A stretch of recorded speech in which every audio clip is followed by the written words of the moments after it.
Today, I believe I reflect the overwhelming majority of the American people in expressing enormous sadness and anger at the vicious murder of George Floyd. This police murder is an outrage that strikes at the very heart of our society.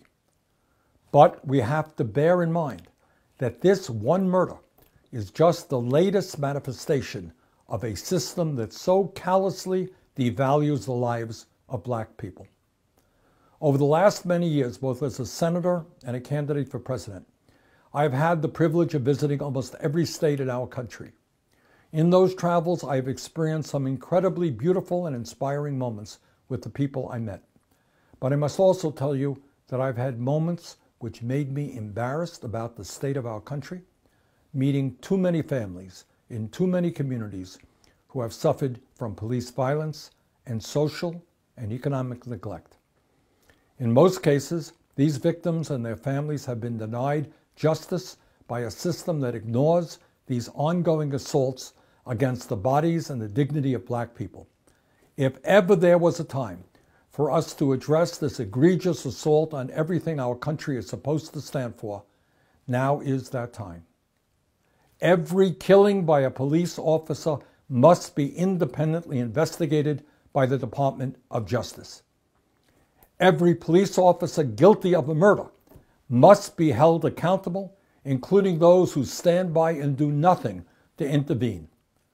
We need a massive overhaul of policing in America which understands that a lethal response is the last response, not the first response. But let us be clear. Police violence is not the only manifestation of the systemic racism that is taking place. Take a look at what's going on with the COVID-19 pandemic. In recent months, we have seen Black and brown communities disproportionately ravaged by the virus. We have seen workers who earn starvation wages forced to go to work day in and day out because without that paycheck, they and their families would go hungry. These working class families, Black and white and brown, have with enormous courage kept our economy and society together in hospitals, meatpacking plants, public transportation, supermarkets, gas stations, and elsewhere.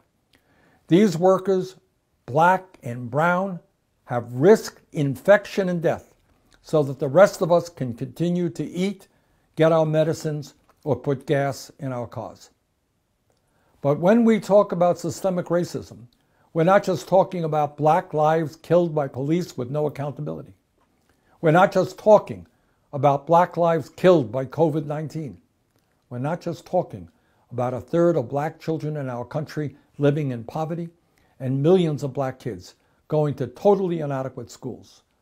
We're not just talking about Black women having a maternal death rate 3 times the rate of white women and Black families owning 1/10 the wealth of white families. Instead, we are talking about a system of pervasive racism that impacts every aspect of our lives. This has got to end. We need equity for Black people, for brown people, and for all who are marginalized and made disposable in a system and an economy that treats millions of people as unworthy of the basic decency of human respect. Our struggle is and has always been about justice. Not justice on paper, but real justice in the real lives of real people. Sadly, as we come together in the fight for justice, as we fight against racism, as we fight against massive unemployment and poverty, right-wing demagogues exploit moments like this to tear us apart and reinforce systems of racism and oppression. At this critical moment in our nation's history, at a time when we need a president who brings us together against injustice, we have a president who is opportunistically moving us down a path toward authoritarianism and violence. And he stands astride a grotesque system of ingrained racism and economic disparity that now more than ever needs to be ripped down. We've seen yet another sad example of this just the other night. Any difficulty and we will assume control, but when the looting starts, the shooting starts. While Trump claims to care about Black lives, he now publicly advocates for armed violence against people in black communities. No, Mr. President, this is not a time to encourage police officers to do more shooting. That is exactly the problem we have to overcome. What a sad period this is for our democracy and for fundamental moral decency.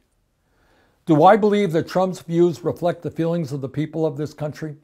No, I don't. I don't believe that for a moment. I have looked into the faces of too many people all across our country, from every background, from every zip code. And despite their differences, what our people want is a nation that respects the fundamental human dignity of every person. That starts with justice for George Floyd. But it must not end there. We have got to end the racism, oppression, and massive inequality that currently exists if we are to have a future that is worthy of all of our people. Thank you very much.